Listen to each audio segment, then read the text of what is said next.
భాస్కర్ గారిని కూడా ఇక్కడ కూర్చోవాల్సిందిగా కోరుతున్నాం. భాస్కర్ గారు కూర్చోవాలి.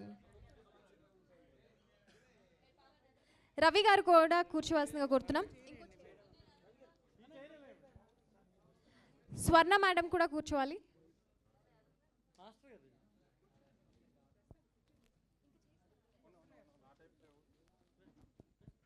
Yes, let's continue.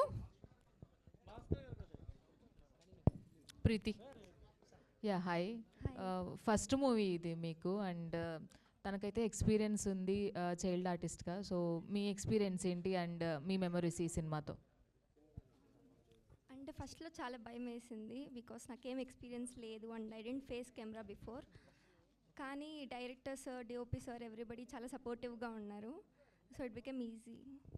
And director గారు, మీరు ఇంతకు ముందు మాట్లాడుతూ సో కథ అనుకున్న తర్వాత చాలామందిని నేను రీచ్ అయ్యాను, బట్ రెమ్యూనరేషన్ ఎక్కువ అడుగుతున్నారు అని అన్నారు. ఈ కథ ఎవరికి చెప్పలేదండి, నేను హీరోలకి చెప్పకూడదు అనుకున్నాను. నేను ఒక కొత్త హీరోని మనం ఎందుకు తేకూడదని ఆలోచించారు ప్రొడ్యూసర్ గారు. కథ విన్న వెంటనే నేను ఫ్రెష్గా ఫీల్ అయ్యాను, ఫ్రెష్ హీరోని తీసుకురండి అని చెప్పారు. సో నేను ఎవరికి ఏం చెప్పలేదండి. బట్ నేను ఫీల్ అయ్యింది ఏంటంటే, కథ చెప్తున్నప్పుడు చాలామంది మెయిల్లో పంపించమంటున్నారు. మీరు విన్నారు లేటెస్ట్ ప్రెస్ మీట్లు కూడా, మెయిల్లో అలా ఇలా పంపించమంటున్నారు. కంటెంట్ రీచ్ అవ్వట్లేదు, వాళ్ళకి రీచ్ అవ్వట్లేదు. మనం ఏం చెప్పాలనుకున్నామో బేసికల్గా హీరోకి రీచ్ అవ్వట్లేదు. నేను ఇందాక మాట్లాడిన పదం ఏంటంటే, సాత్విక్ చాలా పెద్ద హీరో అవుతాడు ఈ సినిమా తర్వాత, నువ్వు అలా ప్రవర్తించకని చెప్పాను, కానీ నా ఎక్స్పీరియన్స్ అని నేను చెప్పలేదు. నువ్వు పెద్ద హీరో అవ్వబోతున్నావు, ఇండస్ట్రీలో తెలుగులో ఒక పెద్ద హీరో మళ్ళీ రాబోతున్నాడు. అది నువ్వు ప్రాపర్గా టెక్నీషియన్స్కి రెస్పెక్ట్ ఇచ్చి, డైరెక్టర్లు చెప్పే కథలు నువ్వే ప్రశాంతంగా విని నువ్వే నిర్ణయం తీసుకొని నేను చెప్పడం జరిగింది. All the best. Thank you. Bhanu గారు, మీ రాజధాని ఫైల్స్ మంచి హిట్ అయింది, దాని ప్రభావం కూడా కూటమి ప్రభుత్వం మీద ఉంది.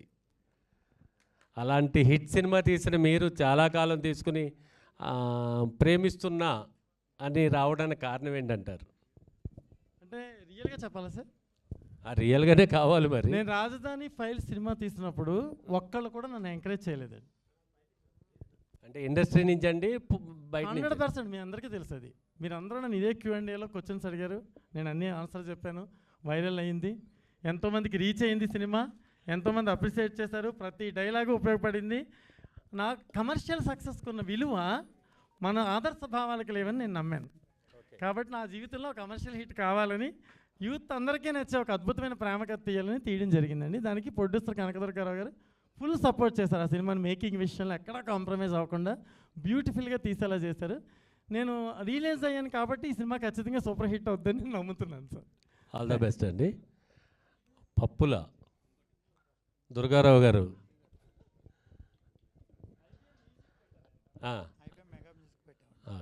అంటే చాలా మ్యూజిక్ కంపెనీలు ఉన్నాయి, మళ్ళీ IBM పెట్టడానికి కారణం ఏంటి? ఒకటి. రెండు, ఇప్పుడు మన బీమ్స్ మాట్లాడుతూ చాలా ఎమోషనల్ కనెక్షన్స్ ఉన్నాయన్నారు.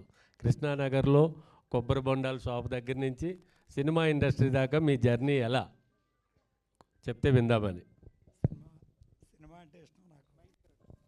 సినిమా అంటే ఇష్టం, మంచి సినిమా చేయాలి, మేము మంచి సినిమా చేయాలని చెప్పేసి ఇప్పుడు చూస్తున్న టైంలో, మంచి కథలు ఉన్న టైంలో IBM ప్రొడక్షన్స్ LLP అని బ్యానరు చేసుకున్న కథలు వింటున్నాను. కథలో వినే తరుణంలో భాను గారు ప్రేమిస్తున్న కథ చెప్పారు. కథ చాలా అద్భుతంగా ఉంది. కథ యూత్ సబ్జెక్టు, అది నూతనంగా ఉంది. మామూలుగా అద్భుతంగా కథ అనిపించి, సార్ ఎవరితో ఏంటి చేద్దాం అనుకున్న ఇది కథే కొత్తగా ఉంది, కొత్త హీరో హీరోలతో వెళ్దాం సార్ అని అనుకుంది. భానుగారు మేము మాట్లాడుకుని సినిమా మంచి సీనియర్ టెక్నీషియన్లతో చాలా బాగా చేశారు సినిమా భానుగారు. దానికి పాటలో సారు సిద్ధార్థ సారూరి గారు మంచి మ్యూజిక్ ఇచ్చారు. అలాగే సాహిత్యం బాగా వచ్చింది, బాగా ఇచ్చారు. మ్యూజిక్ బాగుంది. ఎప్పటి నుంచో ఆడియో పెట్టుకుందాం అని అనుకున్నప్పుడు, సార్ ఏంటి మన భానుగారు డైరెక్టర్ గారేమో ఒక పెద్ద మ్యూజిక్ కంపెనీతో నేను మాట్లాడుతున్నాను సార్, మీరు మ్యూజిక్ పెడుతుంటే నేను ఆశ్చర్యపోయాను. అలా కాదు సార్, మన సినిమా మన పాటలు బాగున్నాయి, మన మ్యూజిక్ ఛానల్లోనే మన పాటలు మనం చేసుకుందాం సార్, మన ఛానల్ నుంచి లాంచ్ చేద్దాం, IBM మెగా మ్యూజిక్ అని పెట్టుకున్నాం. దానికి సార్ కోఆపరేట్ చేశారు. Thank you sir. ముందు కాదు వద్దు అన్నారు సారు, ఎందుకు మేము పెద్ద ఏదైనా ఆడియో కంపెనీకి ఇచ్చుకుందాం, మీరేంటి ఇలా వెళ్తే మనం ఎలాగా ఎస్టాబ్లిష్ అవుతామంటే లేదు అని చెప్పేసి అనుకునేలాగా సార్కి మన భానుగారి థ్యాంక్ యూ డైరెక్టర్ గారికి. ఏంటంటే విషయం ఏంటంటే ఎందుకు అనుకున్నాం మనమే పెట్టుకోవాలని అంటే మేము మెయిన్ ఐబిఎం మెగా మ్యూజిక్ పెడతానికి ఒక కారణం మన పాటలు మనమే చేసుకుంటాం, మన సినిమా నుంచి వెళ్తా. మేమేమనుకున్నామంటే ఒక 3 months అన్ని ఛానల్లో మా అందరూ చేసుకోవచ్చు, అన్ని వాటిలో ఎస్ఎఫ్ అందరూ అన్నీ చేసుకునేలాగా 90 days మా ఫ్రీగా అందరూ చేసుకోవచ్చు సినిమాని, అందరూ ఫ్రీగా, ఏ కాపీ రైట్స్ పడవు.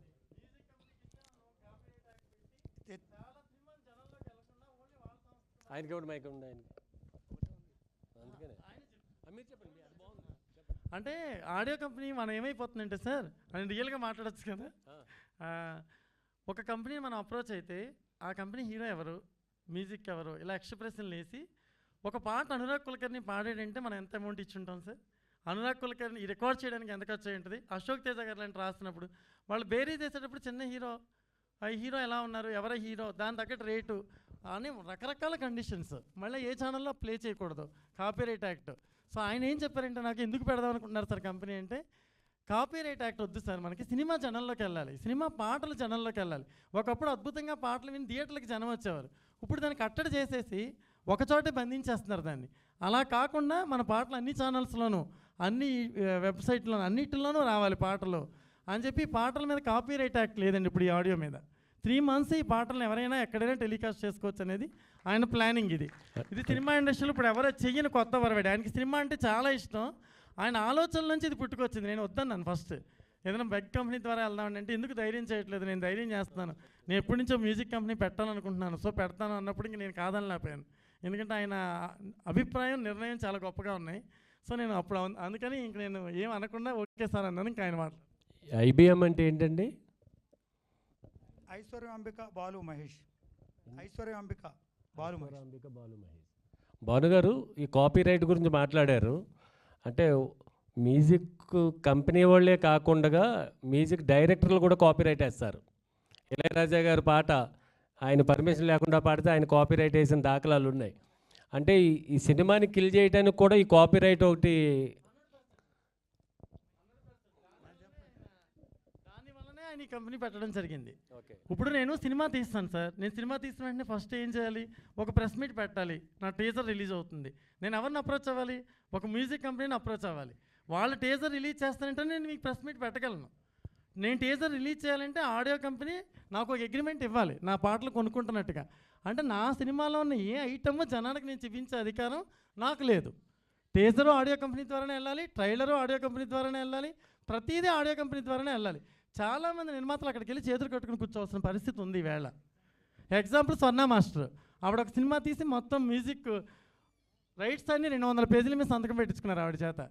ఆవిడ ఒరియాలో సినిమా అమ్మాల్సి వస్తే 30 లక్షల రూపాయలు ఎక్స్ట్రా వస్తాయి, దాన్ని ఆవిడ పోగొట్టుకుని ఆ సినిమా అంతా నష్టపోయారు. ఆవిడ మాట్లాడతారు నెక్స్ట్. ఎందుకంటే సినిమాని మనం బతికించుకునే ప్రయత్నం చేయాలి, సినిమాని జనంలోకి వెళ్ళే ప్రయత్నం చేయాలి.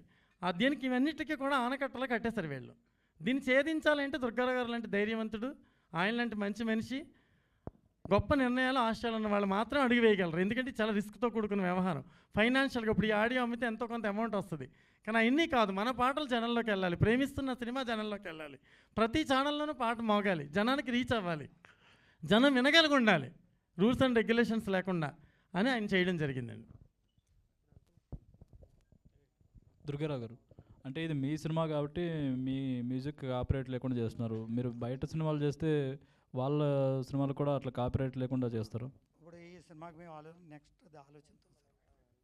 ఈ సినిమా మా సినిమా బట్టి మాత్రం మేము మా నిర్ణయం మాది కాబట్టి మేము ఇది ఆలోచన. ఓకే, అంటే లైఫ్ లాంగ్ కాపీరైట్ లేకుండా ఉంటుందా? 3 months ఏమైనా డెడ్ లైన్ అలా? 3 months డెడ్ లైన్ పెట్టుకున్నాం ఈ సినిమాకి. ఈ సినిమాని మాట్లాడుతున్నాం, నెక్స్ట్ ఏంటన్నది ఆలోచిస్తాం. ఓకే, మ్యూజిక్ డైరెక్టర్ సిద్ధార్థ్, ఇది ఒక మ్యూజికల్ లవ్ స్టోరీ అంటున్నారు, మీ మీద ఎక్కువ భారం ఉంటుంది. ఎలాంటి సాంగ్స్ ఇచ్చారు, ఏంటి, ఎలా ఉండబోతుంది? అంటే అన్నీ మెలోడీ సాంగ్స్ అండి బేసిక్గా మూవీ ఫుల్గా. సో ఎంటైర్ ఫిలిం నాకు భాను సార్ ఫుల్గా నరేషన్ ఇచ్చారు. సినిమా స్టార్ట్ అవ్వకముందు ఫుల్గా ప్రాపర్ నరేషన్ ఇచ్చారు. ఫుల్ ఎమోషనల్ స్టోరీ అండి, ఎమోషనల్ లవ్ స్టోరీ అది. డెఫినెట్గా బర్డన్ ఉంటుంది, నేను దానికి తగిన ట్రై చేస్తున్నాను. ఓకే, భాను గారు సార్, ప్రేమ గురించి ఆల్రెడీ గతంలో కూడా ఒక సినిమా తీశారు, ఆర్డిఎక్స్ లవ్ అని. అది లవ్ సినిమా కాదు సార్. లవ్ అని పెట్టారు కదా టైటిల్. ఆహా, అది ప్రొడ్యూసర్ పెట్టుకున్నాడు టైటిల్. ఓకే. అది అంటే యాక్చువల్గా నాది ఆర్డిఎక్స్ లవ్ కాదండి నా cinema title. Alivelu Manga and team నా టైటిల్. ఓకే. కానీ ఆ టైటిల్ కుదరదు, బిజినెస్ పరంగా పాయలు రాసి పెట్టుకున్న వ్యాపారానికి ఆర్డిఎక్స్ లవ్ అని వాళ్ళు పెట్టుకున్నారు టైటిల్. ఇది నేను నా ఇష్టపూర్వకంగా నా ప్రొడ్యూసర్ గారు ఒప్పుకుని నేను అనుకున్నట్టుగా తీస్తున్న సినిమా కాబట్టి దీనికి ప్రేమిస్తున్నాను టైటిల్ నేను పెట్టుకున్నాను. ఓకే. అంటే ప్రేమిస్తున్నానే ఇది ఎవరికి చెప్తారు? హీరోయిన్ చెప్తుందా, హీరోయిన్ హీరోకి చెప్తుందా? ఆ సినిమా చూసి మీరు చెప్పాలి. అంటే ఏంటి అంటే ఇప్పటివరకు చూడండి కొత్త కంటెంట్ అండి, ఇప్పటివరకు చూడని కంటెంట్, ఇప్పటివరకు చూడని ప్రేమ కథ. ప్రతి ఇన్సిడెంట్ మీరు ఎంజాయ్ చేస్తారు, ప్రతి ఇది ఎంటర్టైన్మెంట్గా ఉంటుంది, మ్యూజికల్గా ఉంటుంది, విజువల్గా చాలా బాగుంటుంది, ఫోటోగ్రఫీ, డైలాగ్ బాగుంటుంది, సంగీతం బాగుంటుంది, మ్యూజిక్ లిరిక్స్ బాగుంటాయి, సాహిత్యం అన్ని రకాలుగానే సినిమా పకడ్బందీగా చాలా బాగుంటుంది సార్. ఖచ్చితంగా సూపర్ హిట్ అవ్వాలని నేను దేవుడిని ప్రేయర్ చేస్తున్నాను. అంటే ఇప్పటివరకు తెలుగులో చాలా లవ్ స్టోరీస్ వచ్చాయి. అవునండి. దీనికి ఏమైనా ఇన్స్పిరేషన్ ఏమైనా ఉందా? రియల్గా లేదు సార్, లేదు, రియల్ స్టోరీ ఏం కాదు, ఒక కొత్త నాకు వచ్చిన ఐడియాయే, బట్ న్యూ థాట్ సార్. ఖచ్చితంగా న్యూ స్క్రిప్ట్. ఓకే అండి, wish all the best. Thank you very much. So Durga గారు, సో ఈ ఐబిఎం మ్యూజిక్ పైన ఫోక్ సింగర్స్ ఈ మధ్య చాలా జానపదాలు పబ్లిక్లో డీజేలు కానీ ఇలాంటి సాంగ్స్ కానీ బాగా హైప్ అవుతున్నాయి. సో వాళ్ళకి ఏమైనా ఎంకరేజ్మెంట్ ఇస్తారా? కంపల్సరీ చేస్తాం. అంటే ఏ రకంగా ఇస్తారండి? అంటే మీ ప్లాన్స్ ఏంటి? అంటే ఫ్యూచర్లో వాళ్ళకి ఎలా ఎంకరేజ్మెంట్ ఇవ్వబోతున్నారు? మీ ప్లాన్స్ ఏంటండి ఫర్దర్ ఎక్స్పాన్షన్కి? మంచి పాటలు చేస్తాం, మంచి పాటలు వస్తే తప్పకుండా చేసి దీని ఐబీ మెగా మ్యూజిక్లో పెట్టుకుంటాం మనం. అంటే ఒక పాట చేయడానికి చాలా ఖర్చులు ఉంటాయి, లైక్ ఫీడింగ్ దగ్గర నుంచి కావచ్చు, మనకి సింగర్స్ దగ్గర నుంచి పాట షూట్ చేయడానికి, సో ఇవన్నీ ఉంటాయి కదా. సో దీని పరంగా ఎలాంటి హెల్ప్ అందిస్తారు మీరు? అవునండి, మా టీం కూర్చొని దానికి సంబంధించిన ఖర్చుని బట్టి పాట రేంజ్ని బట్టి ప్లాన్ చేసుకుంటాం దాన్ని. ఆల్ ది బెస్ట్ అండి. Thank you. Yeah, first of all అయితే కంగ్రాచులేషన్, ప్రేమిస్తున్న టైటిల్ చాలా ఇంట్రెస్టింగ్గా ఉంది. సో డైరెక్టర్ గారికి నా క్వశ్చన్ ఏంటంటే ఏంటి అంటే మీ లైఫ్లో లవ్ స్టోరీ ఏమైనా చూపించారా, లేదంటే? సార్ నా లైఫ్లో లవ్ స్టోరీ అంటే లవ్ సినిమాలో తీసామండి సార్, లేదు అని కొత్తగా ఫీల్ అయ్యి నేను తీసాను ఈ స్క్రిప్ట్, అందుకే నావెల్టీగా ఉంటుంది ఖచ్చితంగా. ఇందాక మీరు మాట్లాడుతూ మేడం గారు కూడా అంటే కొంచెం ఇబ్బంది పడ్డారు తన సినిమాకి అని చెప్పారు కదా, ఒకసారి మీరు చెప్తారా డీటెయిల్స్ అసలు ఏం జరిగింది? నమస్తే అండి, మీడియా అందరికీ నమస్తే. యాక్చువల్గా ఒక మూవీ చేశాను, ఎందుకంటే ఇప్పుడు దుర్గారావు గారు చేస్తున్న ప్రయత్నం చాలా గొప్పగా అనిపించింది నాకు. 3 లాంగ్వేజ్లో సినిమా చేసి ఒక సంస్థకు అప్పచెప్పినప్పుడు వాళ్ళు మనం ఎంత ఖర్చు పెడుతున్నామో 10 లక్షల 20 లక్షల సింగర్స్కి పెద్ద పెద్ద సింగర్స్ని పెట్టి తమిళ్లో తెలుగులో ఒడియాలో పాడించి ఒక 15 లక్షలు ఖర్చు పెడితే వాళ్ళు ఒక 50,000 1,00,000 ఇస్తారు. మనమేమనుకుంటాం బ్రాండ్ చూసి మనకేదో ప్రమోషన్స్ జరుగుతాయి, కానీ జరగదు. నాకు తెలిసిన పద్ధతిలో జరగదు. పెద్ద హీరోల సినిమాలు తప్ప చిన్న సినిమాల్ని ప్రమోట్ చేయరు. మేబీ RX100 లాగా ఆడియో హిట్ అయితే దాన్ని హెల్ప్ అవుతుంది వాళ్ళకంతే. ఇప్పుడు ఈ సినిమా కూడా RX100 కూడా నేనే చేశాను. సో ఇది కూడా నాకు వినిపించిన వెంటనే అనిపించింది డెఫినెట్గా అంత హిట్ అవుతుంది నాన్న అని చెప్పాను. సిద్ధు డెఫినెట్గా ఇది పెద్ద హిట్ అన్న, చాలా బాగా చేసావు. సో అలాగే ఆ సినిమాకి నేను రైట్స్ ఒరియాలో అమ్ముకోవడానికో దేనికో అడగడానికి ట్రై చేస్తే కూడా వాళ్ళు ఒక 200 పేపర్లో సంతకాలు పెట్టుకో ఉంటారు. మీకు అందరికీ తెలిసిందే, కొత్తగా నేను చెప్పాల్సింది లేదు. సో నా సినిమాకి నాకు చిన్న అవకాశాలు కూడా లేదు ప్రమోషన్స్కి. నేను కూడా బయట వాళ్ళలాగా 3 నిమిషాలు 2 నిమిషాలు కూడా వాడుకోవడానికి లేదు. సో అలాంటప్పుడు నేను సినిమా తీసి నాకు ఎటువంటి ప్రయోజనం లేకుండా ఏదో ప్రమోషన్స్ ఏదో చేస్తారు కదా అని మనం ఇచ్చేసుకుంటే చిన్న సినిమాలు నలిగిపోతాయి, చిన్న సినిమాలు అన్నీ నలిగిపోతాయి. నాకు తెలిసి మనకు డబ్బులు రాకపోయినా వాళ్ళు ఇచ్చే 50,000 1,00,000 కోసం కక్కుర్తి పడకుండా దుర్గారావు లాంటి వాళ్ళ ప్లేస్లో పడేసామండి సినిమాని. అది ఫ్రీగా ఏదో ప్రమోషన్స్కి వెళ్తుంది, యూట్యూబ్ ఛానల్స్ ఎక్కడెక్కడో రీల్స్లోనో కొంచెం హైప్ అవుతుంది, అట్లీస్ట్ సినిమాకి కొంచెం ప్రాణం వస్తుంది. చిన్న సినిమాలు ఎందుకు, మంచి సినిమాలు చాలా ఉన్నాయి. ఇప్పుడు మీరు ఓటీటీలో చూసారంటే అన్ని చిన్న సినిమాలే, టూరిస్ట్ అనేది ఉపమా సినిమా ఏముండవు. సో అవన్నీ హిట్ అవుతున్నాయి. ఎందుకు అవుతున్నాయి? సినిమాలు బాగుంటాయి, ప్రమోషన్స్ లేదు వాటికి. సో ఓటీటీలో మనకు టైం పాస్ లేకుండా ఏదో చూసి సినిమాని హిట్ చేసుకుంటున్నాం, అలాగే జరుగుతుంది. కాబట్టి కనీసం థియేటర్లో కూడా జనాలు రావడానికి చిన్న సినిమాలకి పెద్ద హెల్ప్ అవుతుంది. దుర్గారావు గారు ఆల్ ద బెస్ట్ అండి, మీరు తీసుకున్న ప్రయత్నం చాలా గొప్పది, గట్టిది, మీ ధైర్యానికి హ్యాట్స్ ఆఫ్ అండి. దుర్గారావు గారు అంటే సార్ ప్రొడ్యూసర్ గారు మీ క్వశ్చన్ అంటే చాలా కంపెనీస్ ఉన్నాయి ఏంటంటే మీరు అన్నట్టు చిన్న సినిమాలకు ఒక ఎత్తున మాట్లాడతారు, పెద్ద సినిమాలకు ఒక ఆ రిలేషన్ వేరుంటుంది, మాట్లాడే విధానం కూడా వేరుంటుందని మీరు చెప్పారు ఎక్స్పీరియన్స్. సో ఇప్పుడు ఐబిఎం అనే కంపెనీ పెట్టడానికి మెయిన్ రీజన్ మీరు ఎలాంటి ఇబ్బందులు ఫేస్ చేశారా, లేదంటే ఫేస్ చేసిన వాళ్ళు చూసి మీరు ఎక్స్పీరియన్స్ తీసుకొని మనమే పెడదాము కంపెనీ, మ్యూజిక్ కంపెనీ, మన వీడియోలు మననే లాంచ్ చేసుకుందాము, అలానే 90 days 3 months పాటు మీరు ఫ్రీగా అందరు కూడా యూజ్ చేసుకుంటారు మేమే అనుకున్నాం ఇది అందరికీ వెళ్ళాలని చెప్పేసి 90 డేస్ పెట్టుకున్నాం. 90 డేస్ అంటే మీకు ఇంచుమించుగా అందరికీ రీచ్ అవుద్ది మీ సహకారంతో, అందరి సహకారాలతో. అంటే 90 డేస్ అంటే ఇప్పుడు చాలామందికి తెలియదు. ఒక్కోసారి ఆ వీడియో అప్లోడ్ చేసేస్తారు యూట్యూబ్లో, అప్లోడ్ చేసి వదిలేస్తారు. వాళ్ళకి ఆఫ్టర్ 90 డేస్ తర్వాత వాళ్ళకి స్ట్రైక్ లాంటిది ఎలా, అంటే మీరు టైం ఇస్తారా అప్పుడు కూడా?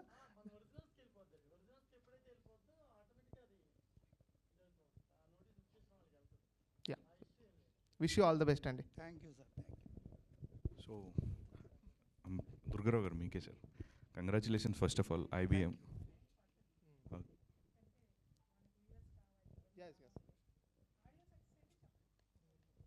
సో యాజ్ ఎ ప్రొడ్యూసర్గా మనం ఎంత ప్యాషనేట్గా తీసుకున్నా సినిమా అనేది end of the day commercial wise చూసుకోవాలి సార్. సో ఈ సినిమాకి మీరు కమర్షియల్గా మీరు తీసుకున్న జాగ్రత్తలు ఏంటి? లైక్ బడ్జెట్ పరంగా కావచ్చు, లైక్ పోస్ట్ రిలీజ్ తర్వాత ఎలా ప్లాన్ చేయాలి అసలు, మీ ప్లానింగ్ ఏంటి? టీమ్గా మొత్తం నాకు ఒక్కడికే సరిపడా టీంతో కూర్చొని అంతా ఎలా ప్లాన్ చేయాలి అంతా కూర్చొని ప్లాన్ చేసుకుంటున్నామండి. దాన్ని ఏ విధంగా అయితే బాగుంటుంది అంతా కూర్చొని నా ఒక్క నిర్ణయంతో అంతా ఎంకరేజ్ చేయాలి. మీరే వారధులు. సో సాత్విక్. హలో అన్నయ్య, హౌ ఆర్ యు? ఐఎమ్ బాగున్నాను, నువ్వు? బాగున్నాను. సో అంటే ఇందాక మీ డైరెక్టర్ మాట్లాడుతూ సాత్విక్ ఒక 10 years వరకు చూసుకోక్కర్లేదు అని చెప్పి చాలా కాన్ఫిడెంట్గా చెప్పున్నారు. సో దాని గురించి చెప్పు అసలు, హౌ నీ కథ మీద ఏంటి, ఆ స్క్రిప్ట్ నమ్మడానికి గల రీజన్ ఏంటి? మన స్క్రిప్ట్నే అది నా మీద ఆయన పెట్టుకున్న నమ్మకం, దాన్ని నిలుపుకున్నాను కాబట్టే నా మీద ఆయనకి ఒక ఇంకో 10 years దాకా ఉండే నమ్మకం ఆయన చెప్పారు. ఆయన చెప్పినట్టే ప్రతి స్టోరీలు నేనే వింటాను, నేనే సెలెక్ట్ చేసుకుని నేనే చేస్తాను. మీకు బ్యాడ్ నేమ్ అయితే రాకుండా చూసుకుంటాను సార్ మీ డెసిషన్స్కి. అండ్ ఈ స్టోరీ ఇంకో లాస్ట్ ఏదో అడిగారు. అదే ఈ మూవీని అంత పర్సనల్గా ఓన్ చేసుకోవడానికి గల రీజన్, మీ ఎగ్జైట్ అయిన పాయింట్ ఏంటి? నాకు ఛాన్స్ వచ్చినప్పుడు దాన్ని యూటిలైజ్ చేసుకుంటే కానీ నాకు నెక్స్ట్ మూవీ చేసే స్కోప్ ఉండదు కాబట్టి. అండ్ దుర్గారావు గారు లాంటి ప్రొడ్యూసర్ చాలా ఇంట్రెస్ట్తో మాకు మూవీ చేస్తామన్నప్పుడు మాకు చాలా హ్యాపీగా అనిపించింది. ఎలాంటి ప్రాబ్లమ్స్ లేకుండా మేము షూట్ కంప్లీట్ చేసుకున్నాము. అండ్ భాను సార్ మీద ఉన్న నమ్మకంతో ఈ మూవీ చేశాను. All the best sir. Thank you. Director గారు సార్, మీరు దాదాపు మీ జర్నీ ఒక 20 years ఉందని చెప్పున్నారు సార్. ఈ 20 yearsలో అంటే మీరు చాలామంది చెప్పుంటారు అండ్ మేనేజర్స్కి ఈ కాన్సెప్ట్ ఉందని అన్నారు. ఎంతమంది మేనేజర్లకు చెప్పి మీ కథ హీరోల వరకు రీచ్ అవ్వలేదు అనుకుంటున్నారు సార్? ఎందుకు చెప్పాలండి వాళ్ళకి కదా? వాళ్ళకి ఏం తెలుసు జడ్జిమెంట్? వాళ్ళు ఏమైనా అసిస్టెంట్గా పనిచేస్తారా? ప్రీవియస్గా కథ రాశారా? ఈవేళ చాలామంది చాలా చోట్ల మనం కథ చెప్పడానికి వెళ్ళినప్పుడు అక్కడ లిటరేచర్ తెలియని వాళ్ళు, కథ గురించి తెలియని వాళ్ళు క్రియేటివ్ హెడ్స్ కింద ఉంటున్నారు. వాళ్ళొక నావెల్ వచ్చిందా ఎక్కడైనా? వాళ్ళది ఒక కథ ప్రింట్ అయిందా ఏదైనా మ్యాగజైన్లో? ఎక్కడైనా ఒక చిన్న కవిత, పోయం ఎక్కడైనా వాళ్ళది పబ్లిష్ అయిందా? వాళ్ళని ఎలా రైటర్ల కింద ఫిక్స్ అయ్యి ఇంత అనుభవం ఉన్న దర్శకులు వెళ్ళి వాళ్ళ కథలు చెప్పాలి సార్? మరి ఇప్పుడు చాలామంది పెద్ద డైరెక్టర్స్ కావచ్చు, లేకపోతే అప్కమింగ్ డైరెక్టర్స్ కావచ్చు, అందరూ డైరెక్ట్గా అప్రోచ్ అవుతున్నారు. అలా అవ్వట్లేదండి. యంగ్ యాక్టర్స్ దాని వెనక చాలా కథ ఉందండి. అది నెక్స్ట్ ప్రెస్ మీట్ పెడదామంటే పెడతాను నేను. ఓకే, దాని వెనక చాలా కథ ఉందండి.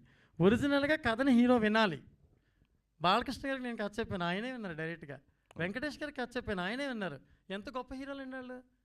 బాలకృష్ణ గారిని ఒక టైంలో 2 కథ చెప్తే 2 సార్లు 2 కథలు విన్నారు నావి. వెంకటేష్ గారు అందరూ ఎంకరేజ్ చేశారు మమ్మల్ని బిగినింగ్ స్టేజెస్లో. ప్రతి హీరో మెటీరియలిస్టిక్ అవ్వలేదండి. మెటీరియలిస్టిక్ అయ్యే పరిస్థితుల్లో కొన్ని అనివార్య కారణాలు అవి. కానీ వాళ్ళ వైపు నుంచి వాళ్ళు ఎంత పెద్ద హీరోలు, వాళ్ళు ఇప్పటికీ కథ వాళ్ళే వింటారు. ఇప్పటికీ బాలకృష్ణ గారు ఆయనే వింటారు, వెంకటేష్ గారు ఆయనే వింటారు, సురేష్ బాబు గారు ఆయనే వింటారు, నాగార్జున గారు ఆయనే వింటారు. సినిమా ఇండస్ట్రీ నిజంగా గౌరవించే ప్రతి హీరో అతనే కథ వింటాడు. ఇప్పుడు వస్తున్న చౌకాళ్ళు చాలామంది ఉన్నారు కదా, వాళ్ళకి బేసికల్గా సినిమా తెలియదు, ఇన్స్టెంట్గా హీరోలు అయిపోతారు. అయిపోయిన తర్వాత వాళ్ళు మేనేజర్ల మీద డిపెండ్ అయిపోయి వాళ్ళు ఏం చెబితే అది. ఒక కథ మనం చేయాలంటే మెయిల్ పంపించండి. మెయిల్ ఏమర్థం అవుతుంది కదా? ఇప్పుడు ప్రెస్ మీట్ నేను నోట్ పంపిస్తా, నోట్కి ప్రెస్ మీట్కి డిఫరెన్స్ లేదా? మీరు నన్ను క్వశ్చన్ అడుగుతున్నారు, నేను ఆన్సర్ చెప్తున్నాను. నా మనసులో ఏముందో వస్తుంది, మీ మనసులో ఏముందో వస్తుంది. నేను నోట్ పంపిస్తాను, ఏం తెలుసు సార్ ఆ నోట్ నాదా ఇంకొకరిదా? ఆ క్వశ్చన్ మీదా ఇంకొకరిదా? దీనికి ఎలా సమాధానం లేదో దానికి సమాధానం లేదండి. నేను సాత్విక్ ఏం చెప్తున్నానంటే అతను ఎక్స్ట్రాడినరీ పెర్ఫార్మెన్స్. ఈ మధ్యన చాలామంది కొంతమంది హీరోల గురించి తెగ మాట్లాడారు. 75 ఫిల్మ్స్ చేసిన హీరో, ఆ అబ్బాయి పెర్ఫార్మెన్స్ చేస్తుంటే యూనిట్ అంతా కన్నీళ్ళు పెట్టుకుంది. అలాంటి ఇన్సిడెంట్లో ఒక గొప్ప నటుడు సినిమా ఇండస్ట్రీకి అందుతున్నాడు ప్రేమిస్తున్న సినిమా ద్వారా. అది నేను చాలా గర్వంగా చెప్తున్నానండి. ఆల్ ద బెస్ట్ అండి. Thank you very much. Bhanu sir, sir cinema మీద ప్రేమతో సురేష్ ప్రొడక్షన్స్లో అసిస్టెంట్ డైరెక్టర్గా స్టార్ట్ చేసిన మీ కెరీర్ 20 ఏళ్ళు అయినప్పటికీ కూడా ప్రేమ సినిమా మీద ఉన్నప్పటికీ సినిమా సిస్టమ్ మీద, సినిమా సక్సెస్ మీద చాలా కోపంగా ఉంటారు, చాలా ఆవేదనగా ఉంటారు. కోపంగా ఉండండి. నేను ఎలా ఉంటుంది అడగండి సార్. సారీ, ఆవేదన ఉంటారు. ఎందుకుంటానంటే సార్, నేను ఫస్ట్ సినిమా డైరెక్ట్ చేశానండి. ఒక పాప పేరెంట్స్ ఇద్దరు విడిపోతే, చిరునవ్వుతో సినిమా తర్వాత విడిపోతే, అమ్మా నాన్న నన్ను ఎందుకు వదిలేయాలి, ఎందుకు విడిపోవాలని కథ తీస్తాను నేను. ఫస్ట్ అటెంప్ట్ అని అది. వాళ్ళిద్దరిని కోర్టుకు పిలుస్తుంది ఆ అమ్మాయి. మీ ఇద్దరు నాకు జన్మనిచ్చినప్పుడు మీరు నన్ను ఎందుకు వదిలేయాలి అనే పాయింట్ మీద తీస్తాను. First film అర్ధనారి, second best film 4 Nandi అవార్డులు, రాజు మహారాజు best film, jury award, Nandi అవార్డులు, రమ్యకృష్ణ గారికి రీఎంట్రీ నా సినిమా, సపోర్టింగ్ యాక్టర్స్ అవార్డు ఆవిడకి నంది అవార్డు. ఇన్ని అవార్డులు వచ్చినాయి మాకు. ఇన్ని అద్భుతం. రాజధాని ఫైల్స్ మొన్న ఎంత ధైర్యంగా చేసిన సినిమా మీకు తెలుసు కదా. ఇన్ని అద్భుతమైన సినిమాలు తీసినప్పుడు ఉండదు విలువ, కమర్షియల్ సినిమా తీసినప్పుడే విలువ ఉంటుంది. అందుకే this is very biggest commercial film. కొత్త వాళ్ళతో ప్రేమ అంటే ఏంటో, ఒక కథ అంటే ఏంటో తీయాలని నేను కూడా అనుకున్నాను. ఎందుకంటే నేను పెరిగిన విధానంలో ఆదర్శ భావాల వైపు వెళ్ళాను, ఇకపై వెళ్ళదలుచుకోలేదు. జనానికి ఏం కావాలి, జనానికి ఏం నచ్చుద్ది, వాళ్ళ ఎంటర్టైన్మెంట్కి ఏం కోరుకుంటారు, ప్రేక్షకులకి నిజంగా మనస్ఫూర్తిగా సంతోషంగా నవ్వుకుని హాయిగా వెళ్ళిపోయే సినిమా మనం తీద్దాం. వాళ్ళకి ఉపదేశం ఇచ్చే సినిమాలు మనం ఇకపై తీయొద్దని నిర్ణయించుకున్న తర్వాతే దుర్గారావు గారికి కథ చెప్పడం జరిగింది సార్. అది నా కోపం ఉంది సార్. ఎక్కడ కోపం అంటే, ఓ మంచిని అప్రిషియేట్ చేయలేని మనుషుల మధ్యలో ఉన్నప్పుడు కోపం వస్తుంది. నేను రాజధాని ఫైల్స్ సినిమా తీశాను, ఎవరైనా అప్రిషియేట్ చేస్తారా? గవర్నమెంట్ ఫామ్ అయిన తర్వాత అక్కడికి డైరెక్టర్లు మీట్ అవ్వడానికి 43 మంది లిస్ట్ వస్తే అందులో నా పేరు లేదు. పేరు లేనన్నందుకు కాదు నా ఫీలింగ్. రామోజీరావు గారు పిలిచి ఒక హాఫ్ అన్ అవర్ నాతో మాట్లాడి అప్రిషియేట్ చేశారు, చంద్రబాబు నాయుడు గారు. నేను చెప్పేది అది కాదు పాయింట్. అంటే మీరు పార్టీ వేళ విన్ అయిన తర్వాత మీరు అందరూ మాట్లాడుతున్నారు కదా. ఒక సినిమా రైతుల కోసం, రాజధాని కోసం ఫ్యూచర్ టెన్స్ చెప్పాను నేను, భవిష్యత్తు చెప్పా. నెక్స్ట్ రాజధాని అదే అవుతుంది, మారబోతుంది ప్రభుత్వం అని నేను చెప్పా. వీరబ్రహ్మం గారు గొప్ప అయినప్పుడు ఓ సినిమా వాడు కూడా గొప్పే కదా మరి ఫ్యూచర్ చెప్పినప్పుడు. ప్రశ్నించండి అన్నారు కదా చాలామంది, మరి నేను ప్రశ్నించాను కదా రాజధాని ఎక్కడని. ఎందుకు నా గురించి మాట్లాడలేదు? రాజధాని గురించి, రాష్ట్రం గురించి నేను ప్రశ్నించినప్పుడు నా గురించి మాట్లాడలేదు కదా. మరి అది నేరం కదా? మీరు చెప్పండి. సినిమా ఇండస్ట్రీలో ఎవరో క్వశ్చన్ చేయనప్పుడు నేను క్వశ్చన్ చేసినప్పుడు, నేను విలువను కోరుకోవడంలో, దానికి ఒక స్థానం కోరుకోవడంలో నేరం ఉందంటారా? కానీ నేను కోరుకోలేదు, ఎందుకంటే నేను మంచి కోసం చేశాను, ఫార్మర్స్ కోసం చేశాను. ఆ రోజు అదే చెప్పాను, ఈరోజు అదే చెప్తున్నాను. ఇప్పుడు కేవలం దుర్గారావు గారికి హిట్ ఇవ్వడం కోసం సినిమా చేశాను. సో ఈ క్రెడిట్ అంతా ఆయన్ని, మంచి లవ్ స్టోరీ నాతో చేయించారు. ఐ హోప్ ప్రేమిస్తున్న చాలా మంది సక్సెస్ రావాలి, అవార్డ్స్తో పాటు మీకు రివార్డ్స్ కూడా బాగా రావాలి. డెఫినెట్గా సార్, మీరు అందరూ ఎంకరేజ్ చేయండి. ఈ సినిమాని మీరు ఖచ్చితంగా ఎంకరేజ్ చేసి మీరే చేయాలి. మీరు అనుకుంటే ఏదైనా జరుగుద్ది. మంచిని మీరు ప్రోత్సహించగలరు. ఆ రోజు నన్ను మీరే ప్రోత్సహించారు, ఇండస్ట్రీలో ఎవరో ప్రోత్సహించాలి. నా ప్రతి డైలాగ్ యూట్యూబ్లో పెట్టి, అక్కడ పెట్టి, ఇక్కడ పెట్టి మీడియాయే నన్ను ఎంకరేజ్ చేసింది తప్పితే ఎవరో ఎంకరేజ్ చేయలేదు ఆ రోజు కూడా. ప్రొడ్యూసర్ గారు నమస్తే. వ్యాపార రంగాల్లో ఎత్తుగడలు కానీ లాభ నష్టాలు కానీ ఎన్నో చూసుంటారు. సో వివిధ రకాల మనస్తత్వాలు, అభిప్రాయాలు అన్నీ చూసుంటారు.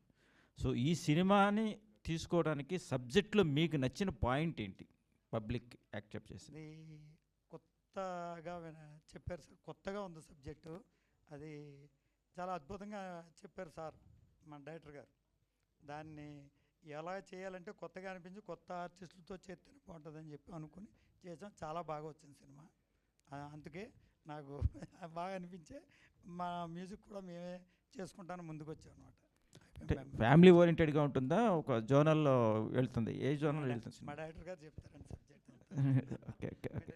సో ఆడియో కంపెనీ విషయం, ఆడియో కంపెనీ పెట్టి మంచి పని చేశారు. సో నిర్ణయం మీ ఇన్స్పిరేషన్తో అందరూ ముందుకు రావాలని, మీ ద్వారా తెలియాలని పబ్లిక్ కోరుకుంటున్నాం. హీరో గారికి. Hello sir. నమస్తే. Good morning sir. నమస్తే. ఫస్ట్ టైం సినిమా చేస్తున్నారు. అవును సార్. అసలు మిమ్మల్ని ఎంకరేజ్ చేసిన ఫ్యామిలీ మెంబర్స్ ఎవరు? అవును సార్. ఎవరున్నారు ఫ్యామిలీలో మిమ్మల్ని ఎంకరేజ్ చేస్తున్నారు? మా మదర్ ఫాదర్ ఇద్దరు సార్. నేను చైల్డ్ ఆర్టిస్ట్గా 2nd క్లాస్ నుంచి చేస్తున్నాను. ఫస్ట్ మూవీ కేడి. ఆ మూవీకి ఆడిషన్స్కి తీసుకెళ్ళింది మా అమ్మ నాన్న ఇద్దరు కలిపి నన్ను తీసుకెళ్ళారు, నాకు ఇంట్రెస్ట్ ఉందని చెప్పి. దాని తర్వాత మా మదర్ ప్రతి సినిమా షూటింగ్కి వచ్చి నా డేట్స్ అన్నీ కానీ, నా కమర్షియల్స్ కానీ అన్నీ మా మదరే మాట్లాడేవారు. సో మా అమ్మ సపోర్ట్ వల్లే నేను ఇప్పుడు దాకా ఇన్ని రోజులు ఈ సినిమాలన్నీ చేసుకుంటూ రావడానికి మా మదర్ అండ్ ఫాదర్ రీజనే సార్, వాళ్ళిద్దరే. అండ్ చిన్ని అంకుల్ అని చెప్పి నాకు ఫస్ట్ ఛాన్స్ ఇచ్చింది కేడీకి ఆయనే. సో నా స్టార్టింగ్ ఆఫ్ ద కెరియర్ ఆయన వల్లే అయింది కాబట్టి ఆయన కూడా నా కెరియర్కి మెయిన్ రీజన్ అనుకుంటున్నాను సార్. సో ఆర్టిస్ట్గా మీ ఇన్స్పిరేషన్ ఎవరు? ఇన్స్పిరేషన్ సార్ అందరూ సార్. నాకు యాక్చువల్లీ రజనీకాంత్ సార్ పిచ్చ ఫ్యాన్ అనమాట నేను. సో రజనీకాంత్ సారే సార్. సో మేడం ఇవాళ వస్తున్న పరిస్థితుల్లో సినిమాల్లో అటు ఫ్యామిలీలు రాలేని పరిస్థితి అన్నీ ఉన్నాయి, మేము కూడా కొద్ది ఫేస్ చేస్తున్నాం, చూస్తున్నాము. సో ఈ క్యారెక్టర్ ఒప్పుకున్నప్పుడు మీరేం ఫీల్ అయినారు? క్యారెక్టర్ ఎలా ఉంటుంది ఆడియన్స్ పాయింట్ ఆఫ్ వ్యూలో మీ క్యారెక్టర్? అంటే సార్ ఇప్పుడు నేను ఇంతవరకు యాక్ట్ చేయలేదు కదా, సో ఫస్ట్ సినిమా చాలా కేర్ఫుల్గా చూస్ చేసుకోవాలని మమ్మీకి ఫస్ట్ ఇంట్రెస్ట్ సార్ మూవీస్లో చేయడం. చిన్నప్పటి నుంచి నన్ను బిగ్ స్క్రీన్లో చూడాలి హీరోయిన్లా అని చాలా ఇంట్రెస్ట్. సో మమ్మీ నేను కలిసే డిసైడ్ చేశాము చేయాలా లేదా అని. ఫస్ట్లో కొంచెం భయం వేసింది స్టోరీ విన్నప్పుడు, బికాస్ నా క్యారెక్టర్కి చాలా వెయిటేజ్ ఉంది మూవీలో. అంటే అంత పెద్ద సీన్స్ నేను చేయగలనా లేదా అని ఒక డౌట్ వచ్చింది. కానీ తర్వాత డైరెక్టర్ సార్ లేదు అని చెప్పి చాలా ఎంకరేజ్ చేశాడు. సో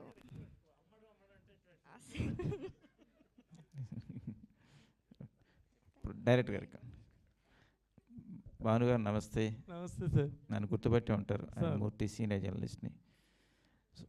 చాలా మీరు ఒక ఆవేదనతో ఆక్రందంతో ఒక మంచి సినిమా తీయాలి, ఒక మంచి సినిమా తీయాలని ఒక ఉద్దేశంతో ప్రేక్షకులకి మంచి సినిమా అప్పచెప్పాలి, కమర్షియల్గా మేము కూడా నిలబడాలని ధ్యేయంతో తీశారు. సో దీంట్లో ఏ జోనర్ ఎక్కువగా ఉంటుంది? అసలు ప్రేమిస్తున్నా అనే పదానికి అర్థం ఏం చూపిస్తున్నారు? అనంతమైన ప్రేమ అండి, ఆకాశవంతమైన ప్రేమ అనేది అసలు అనుకున్నామండి దీని కొటేషన్. అంటే ఎక్స్ట్రీమ్ లవ్ అనమాట. ప్రేమను ఇంతకన్నా గొప్పగా ఎవరు తీయలేరని ఎలా ఉంటుంది సార్ స్క్రిప్ట్ ఇది. ఇప్పుడు వరకు ఎవరు చూపించలేదు ప్రేమలో ఇంత ఇంటెన్సిటీ, ఇంత గొప్ప హృదయం, ఎంత గొప్పగా ప్రేమించాడు హీరో అనేది ఇప్పుడు వరకు ఎవరో తీని కోణంలో ఉంటుంది సార్ ఈ సినిమా. నేను మాత్రం ఖచ్చితంగా మీకు చెప్పగలను. ఇది మళ్ళీ మీరు ప్రెస్ మీట్లో కనిపిస్తారు, నేను ఆన్సర్ రాంగ్ అయితే మీరు మళ్ళీ క్వశ్చన్ చేయొచ్చు. అంత బ్యూటిఫుల్ స్క్రిప్ట్ అండి, ఎక్స్ట్రాడనరీ పెర్ఫార్మెన్సెస్ అండి. విజయ్ చంద్రశేఖర్ గారని మీకు తెలిసే ఉంటుంది, అఖండలో మదర్గా వేషం వేశారు బాలకృష్ణ గారికి. ఆవిడ అఖండ 1 నుంచి 2 వరకు ఒక 50 కథలు విన్నారు చేయలే.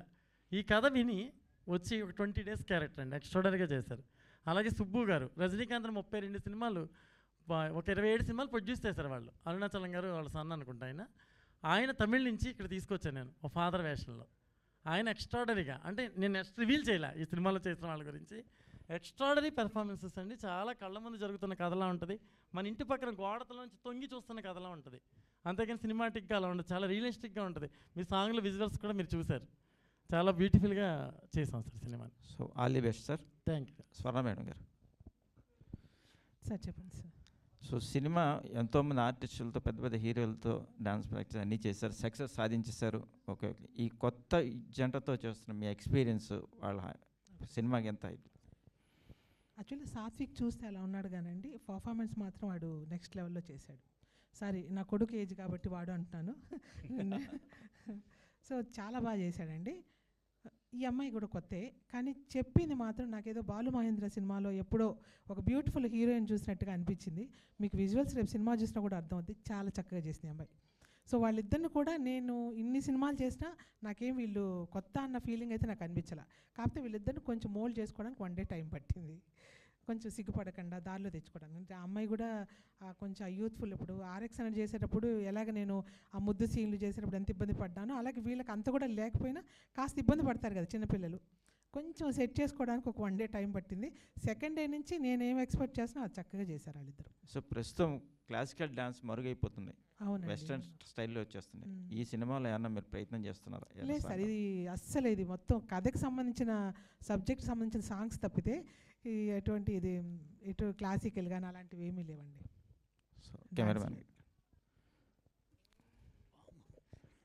సార్, సినిమాకి 2 కళ్ళు, డైరెక్టర్, కెమెరామ్యాన్. కథ ఎలా ఉన్నా మీ విజువల్ బాగుంటేనే ఆడియన్స్ రిసీవ్ చేసుకుంటారు. సో లైటింగ్ పర్పస్ కానీ ఆ ఎక్స్పీరియన్స్ కానీ అసలు ఎంత శ్రీ తీసుకున్నారు? ఈ స్కోర్ ఎట్లా? యాక్చువల్గా ఫస్ట్ నాకు భాను గారు కథ చెప్పగానే దీన్ని అసలు సార్కి నేను డైరెక్ట్ చెప్పాను, సార్ దీంట్లో లైటింగ్ ప్యాటర్న్ ఇట్లా కాదు, మనం మామూలుగా సినిమా చూస్తున్నప్పుడు ఇంతకుముందు సార్ ఒక వర్డ్ అన్నాడు, మన గోడపై నుంచి ఇట్లా తొంగి చూస్తే ఇంటి ఎదురుగా మనం ఏమైతే చూస్తామో అదే ఉంటుంది సార్ సినిమా, మీరు నన్ను నమ్మండి అని చెప్పేసి. ఏ రోజు యాక్చువల్గా ఇంకోటి ఏంటంటే ఒక సినిమా డైరెక్టర్ కెమెరామెన్ చేసేటప్పుడు మొగుడు పిల్లలు అంటారు, మేము మొగుడు పిల్లలం కాదు, ఇద్దరం బ్రదర్స్ లాగానే. నేను తమ్ముడిని, ఆయన అన్నయ్య, బట్ నాకు కొంచెం తెల్లగా ఉన్నాయని మీరు అట్లా అనుకోవద్దు, సారే నాకంటే చాలా పెద్దవాడు. సో అయితే మా తమ్ముడు అసలే వినడు, ఆయన ఏది చెప్తారో అది వినండి అని అందరికీ చెప్పేవాడు, హోల్ యూనిట్కి. తను తీస్తానే ఏ రోజు నేను ఇగో ఈ షాటు వద్దు సార్ తీసుకుందాం సార్ అని అంటే ఎప్పుడు నాకు అడ్డు వల్ల తీసేసుకోండి. అది మీరు విజువల్గా జనరల్గా చాలామందికి ఆ ఈగో ఉంటుంది, చాలామందికి ఆ ఈగో ఉంటుంది డైరెక్టర్కి. ఒక కెమెరామెన్ సడన్గా ఆ ఫ్లోలో ఆ రోల్ కెమెరా యాక్షన్ అని చెప్తే ఫీల్ అవుతారు. పక్కన ఉన్న వాళ్ళు ఎవరైనా ఎక్కించినవాడు చెప్పేస్తున్నాడు. అసలు ఏ రోజు అది అనలేదు. ఆయన నేనే యాక్షన్ కార్డ్ చెప్పినా కూడా ఏమీ అనలేదు. అండ్ దుర్గారావు గారు మన IBM ప్రొడక్షన్స్లో నేను మీకు డైలాగ్ చెప్పా, ఇట్లా గుండె మీద చేసుకొని ఇది మా సినిమా అని చెప్పుకునే సినిమా అని చెప్పాను. అది 100% అవుద్ది. మీరు చూసి మీరే చెప్పాలి. Okay, all the best sir. Thank you. Me director గారికి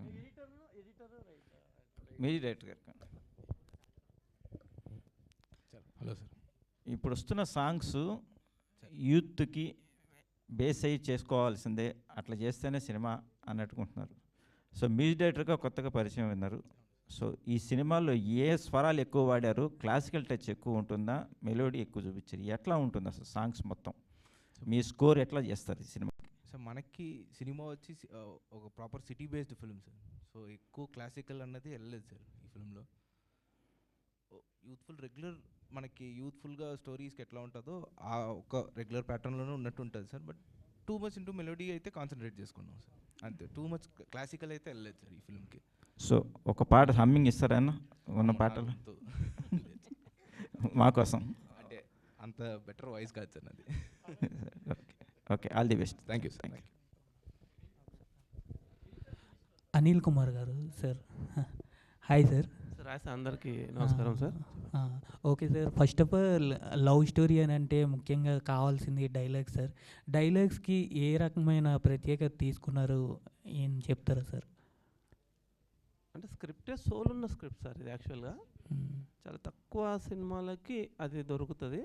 సార్ నెరేషన్లోనే సగం డైలాగ్స్ వచ్చాయి. సీన్ని బట్టే డైలాగ్స్ వస్తున్నాయి. ప్రత్యేకంగా డైలాగ్స్ అని డైలాగ్స్ పెద్ద హీరో సినిమాలాగా డైలాగ్ ఉండాలి అన్నట్టు కాదు, సీన్లోనే డైలాగ్ ఉంటుంది. క్యారెక్టర్సే డైలాగ్, న్యాచురల్ డైలాగ్స్ లాగానే ఉంటాయి మనం మాట్లాడుకునే మాటల్లాగా. మా ఆడియన్స్ గురించి ఏదైనా ఒక డైలాగ్ చెప్తారా సార్? సార్ మా ఆడియన్స్ గురించి ఏదైనా ఒక డైలాగ్ ఏదైనా ఒకటి చెప్తారా sir?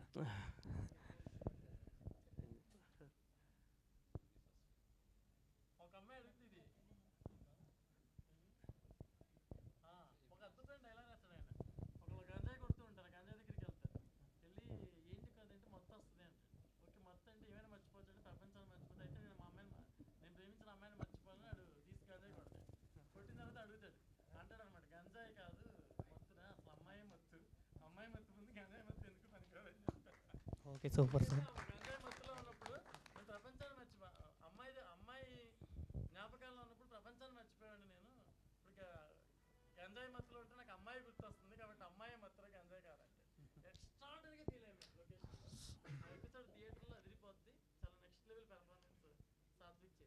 Super sir. Sir producer గారు ఒక్కసారి. Hi sir, first of all congrats sir. Sir ఇప్పుడు మ్యూజిక్ కంపెనీ అని అంటే ఇప్పుడు మీరు ఎంపిక చేసుకునే సింగర్లు కానీ మ్యూజిక్ డైరెక్టర్లు కానీ ఏ రకమైన లక్షణాలు మీరు చూస్తారు సార్? ఫస్ట్ ఆఫ్ ఆల్ మళ్ళీ చెప్పండి ఒకసారి. అదే సార్, ఇప్పుడు మీరు ఒక మ్యూజిక్ కంపెనీ పెట్టారు కాబట్టి మీరు ఎంపిక చేసే మ్యూజిక్ డైరెక్టర్లు కానీ సింగర్లు కానీ ఏ లక్షణాలు చూస్తారు సార్ ఫస్ట్ మీరు ఎంపిక చేయాలంటే? ఫస్ట్ నాకు అర్థం కాలేదు మీరు చెప్పండి. మీది ఒక మంచి క్వాలిటీ ఉన్న వాళ్ళే సార్. మా సూపర్గా ఇచ్చారు, మీకు విన్నారు కదా మీరు. మిగతా నెక్స్ట్ లెవెల్లో ఉంటాయి 4 పాటలు, మిగతా పాటలు అదిరిపోతాయి అనమాట. యూత్కి ఎలాంటి నెక్స్ట్ లెవెలే అన్ని పాటలు అన్నీ. యూత్కి ఎలాంటి ప్రోత్సాహం ఉంటుంది సార్? సార్ యూత్కి ఏ టైప్ ఆఫ్ ప్రోత్సాహం? యూత్ యూత్ టైప్లో వెళ్ళారు సార్. మా ఆయన యూత్ టైప్లోనే మంచి పాటలు ఇచ్చారు ఆయన. చాలా బాగున్నాయి పాటలు. ఓకే సార్, డైరెక్టర్ గారు ఒక్కసారి. సార్ టైటిల్ అక్కడ డిజైన్ చూసుకుంటే టైటిల్ మీద అక్కడ బద్దలు కొట్టినట్టు చూపిస్తున్నారు సార్. దాన్ని అదే సార్, అది మధ్యన ఏదో అర్థం వెరగొట్టినట్టు. రాకెట్ అదే సార్, దానికి ఏదైనా స్పెషల్గా రీజన్? అవునండి, ఆ రాకెట్కి ఒక కథ ఉంది, అందుకని ఆ రాకెట్ యూజ్ చేయడం జరిగింది. Okay sir, thank you. Thank you. Bhanu గారు నేను మీకు తెలుసు జగదీష్ అండి, ఇంటర్వ్యూలు చేస్తూ ఉంటాను. భాను గారు, ఈ కథ నాకు తెలుసు, అంటే కథ పాయింట్ చెప్పను, భయపడద్దు ఏమని. అంటే ఒక బ్లాస్టింగ్ పాయింట్తో మీరైతే ఈ కథ చేశారు అన్నది నాకు తెలుసు. అంటే అలాంటి పాయింట్తో చెయ్యాలి అంటే కొంత గట్స్ అనేవి చాలా అవసరం. ఎంత కన్విన్సింగ్గా అంటే యూత్ ఒక్కరే సినిమాకి వస్తే సినిమాలు ఆడే రోజుల నుంచి ఫ్యామిలీస్ అన్నీ సినిమా థియేటర్కి వస్తేనే సినిమా ఆడే రోజులు వచ్చాయి.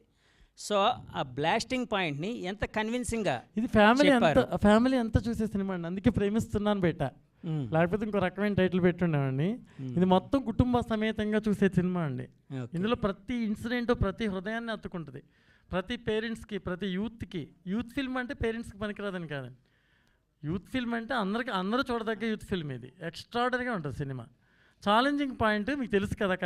నాకు తెలుసు, అందుకే ఆ పాయింట్ చెప్పకుండా బ్లాస్టింగ్ పాయింట్ అంటూ బ్లాస్టింగ్ సినిమా కూడా అలాగే మంచి రిజల్ట్ ఉంటుందని నేను నమ్ముతున్నాను. ఓకే, ఆల్ ద బెస్ట్ అండి. ఫస్ట్ ఆఫ్ ఆల్ అంటే యాక్చువల్గా ఆ పోస్టర్స్ అండ్ ఆ సాంగ్ అది విన్న తర్వాత ఒక పాజిటివ్ వైబ్ అయితే వచ్చింది.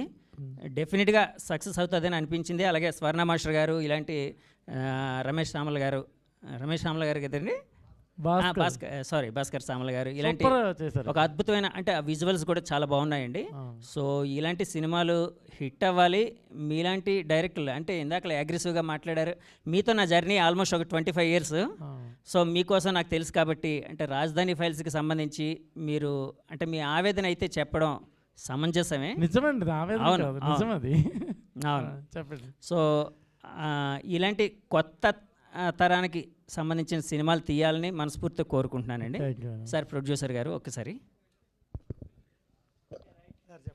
సార్ ప్రొడ్యూసర్ గారు, యాక్చువల్గా అంటే ఈ కథ పాయింట్ నాకు తెలుసు, అంటే కథ పాయింట్ అయితే చెప్పను, సినిమా థియేటర్లో చూడాలి కదా.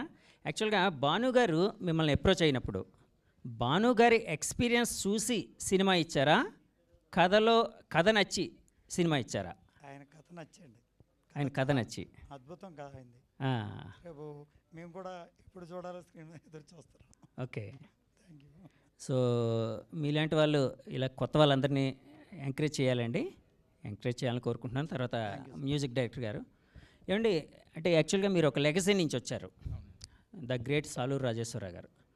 సో అంటే ప్రతి ఒక్కరికి కొంత ఇన్ఫ్లుయెన్స్ అనేది ఉంటుంది. అందులో మన వాళ్ళంటూ మన తరాలు అంటే పాత తరాలు ఉన్నాయంటే ఆ ఇన్ఫ్లుయెన్స్ అనేది డెఫినెట్గా ఉంటుంది.